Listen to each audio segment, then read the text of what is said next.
ये सर्दी में हीटर चलाने के बजाय एसी के रिमोट से क्या कर रहे हैं आप?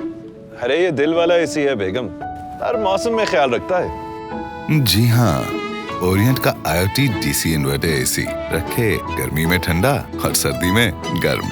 और इसके ऑटो पायलट फीचर से हर मौसम में बिजली की 80% तक कंफर्म बचत भी। Big savings. तो फिर शॉपिंग करवा रहे हैं आज? Orient IoT DC inverter AC दिल वाला है, ख्याल तो रखेगा। Orient, living innovation.